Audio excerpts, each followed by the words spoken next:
ꯄꯥꯎꯕꯤꯇꯦꯛ high school ꯑꯁꯤꯕꯨ ꯁꯦꯝꯒꯠ ꯁꯥꯒꯠꯅꯕ ꯏꯪ 2018-19 ꯍꯧꯅ ꯊꯥꯗꯔꯛꯂꯕ ꯐꯟ ꯑꯃꯕꯨ ꯏꯪ 2025 ꯌꯧꯔ ꯐꯥꯎꯕꯗ ꯊꯤꯀꯥ ꯄꯥꯝꯕꯁꯤꯡꯅ ꯆꯌꯦꯠꯅꯗꯨꯅ ꯂꯥꯛꯄꯗꯒꯤ ꯊꯕꯛ ꯑꯣꯏꯅ ꯑꯣꯟꯊꯣꯛꯇꯗꯨꯅ ꯂꯥꯛꯂꯤ꯫ ꯆꯥꯎꯈꯠ ꯊꯧꯔꯥꯡꯒꯤ ꯊꯕꯛꯇ ꯊꯤꯡꯗꯣꯛ ꯊꯤꯡꯖꯤꯟ ꯇꯧꯕꯒꯤ ꯋꯥꯐꯝ ꯑꯃꯠꯇ ꯁ꯭ꯀꯨꯜ ꯃꯦꯅꯦꯖꯃꯦꯟꯠ ꯀꯝꯃꯤꯇꯤ (SMCꯒꯤ) ꯃꯥꯏꯀꯩꯗꯒꯤ ꯂꯩꯇꯦ꯫ ꯍꯟꯗꯛꯇ ꯏꯀꯨꯏ ꯀꯨꯏꯗꯅ SMC ꯑꯃꯗꯤ ꯑꯦꯖꯨꯀꯦꯁꯟ ꯗꯤꯄꯥꯔꯠꯃꯦꯟꯠꯒꯤ ꯑꯌꯥꯕ ꯌꯥꯎꯗꯅ ꯀꯅꯥꯒꯨꯝꯕ ꯃꯤꯑꯣꯏ ꯈꯔꯅ ꯁ꯭ꯀꯨꯜ ꯑꯁꯤꯒꯤ ꯆꯥꯎꯈꯠ ꯊꯧꯔꯥꯡꯗ ꯈꯨꯠ ꯊꯤꯡꯖꯤꯟꯂꯛꯄ ꯑꯁꯤ ꯌꯥꯝꯅ ꯂꯩꯕꯥꯛ ꯃꯆꯥ ꯇꯥꯗꯕ ꯊꯧꯑꯣꯡꯅꯤ꯫ ꯄꯨꯝꯅꯃꯛ ꯑꯁꯤꯒꯤ ꯌꯦꯡꯉꯒ ꯁ꯭ꯀꯨꯜ ꯃꯦꯅꯦꯖꯃꯦꯟꯠ ꯀꯝꯃꯤꯇꯤꯅ ꯃꯤꯌꯥꯝꯒꯤ ꯐꯟꯁꯨ ꯑꯣꯏꯔꯤꯕ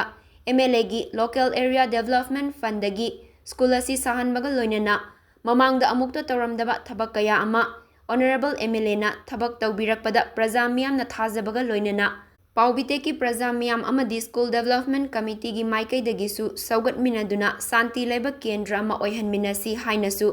SMCꯒꯤ ꯋꯥꯉꯥꯡꯂꯣꯏ ꯑꯃꯅ ꯑꯥꯄꯤꯜ ꯇꯧꯔꯛꯂꯤ꯫ हाई स्कूल असिबु सेमगत सागतनबगी दमकता हौखिबा 2021-22 दगी हौना थादरकलबा फल अमबु हौजिक 2025 फावबदा थिका पांबसिंगना चयेनदुना लैबदगी थबक ओइना पांथोकपा ngamdaduna lakli। चौखट थौरांगी थबकता थिंदोक थिंजिन तौबा वाफम अमता कमिटी की माइकैदगी लेते SMC की माइकैदगी लेते चयेनबा डिस्प्यूट लेरिबा पुनमा असि कोकनबा केंद्र असिगी ओइना स्कूल फगलंसी मिशन की चेयरमैन सु ओइरिबा honourable MLA Shri KS Loken सिंहदा पॉबिटेक हाई स्कूल मैनेजमेंट कमिटी ना अथुबदा सेमगतपा हौननबा वकलुबदगी ऑनरेबल MLA ना चयेनबा लेरिबा 2021-22 की फल असिना स्कूल असिबु अथुबदा सेमगत सागतपा जादबना मरम ओइदुना मियामगी फल सु ओइरिबा लोकल एरिया डेवलपमेंट फंडगी थबक ओइना पांथोकनबा होनरकपदा वर्क ऑर्डर की मिंगदा थिका पांबसिंगना मतम थिनधानबा होनरकपा अमदी मियामगी मिहुत ओइरिबा MLA बु लान उहन्नबा चथरकपा थवोंग असि जुमफम जाउदबनी। ममांगी एक्स MLA की मतमदा थिका तौबसिंगना वाना सीलिंग हारगा स्टेपलरना फाजिलगा लेरंबा अमदी स्कूल फ्लोर तौबा मतमदा फ्लोर तौबा लोइबा नुमित निनी हुमनी सुबदा उफुन थोकपा असिना सिंगबा मयाम असिदगी क्वालिटी मेंटेन तौदबदगी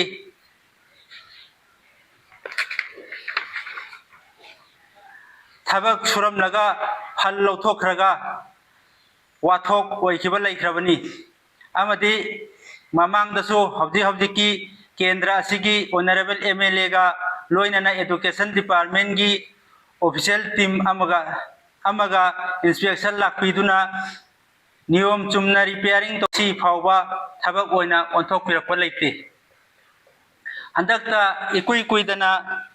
नोंगमनिनी की ममांगदा स्कूल कमिटी अमदी एजुकेशन डिपार्टमेंट की अयाबा जाउदना कनागुंबा मियोय खरना स्कूल असिगी चौखट थौरांगदा खुद थिंजिलक्पा असि जामना लेबाक मचा तादबा थवोंगनी। पुनमा असि येंगलगा स्कूल मैनेजमेंट कमिटी ना मियामगी फंसु ओइरिबा MLA के लोकल एरिया हाइना पॉबिटेक प्रजा मियांगबा लोइनना वारेप लौजरे। स्कूल असिबु MLA की फंदगी साहनबगा लोइनना ममांगदा अमुक्ता चौरमदबा थबक kaya ama ऑनरेबल MLA ना तौबिरकपदा अखोय पुनमकना थाजबगा लोइनना सौगतमिन्नदुना जामना शांति लेबा केंद्र अमा ओइमिन्नसी हाइना पॉबिटेक प्रजा अमदी स्कूल डेवलपमेंट कमिटी की माइकेदगी मीडिया की थोंगदा खुथांगदा हाइजरी।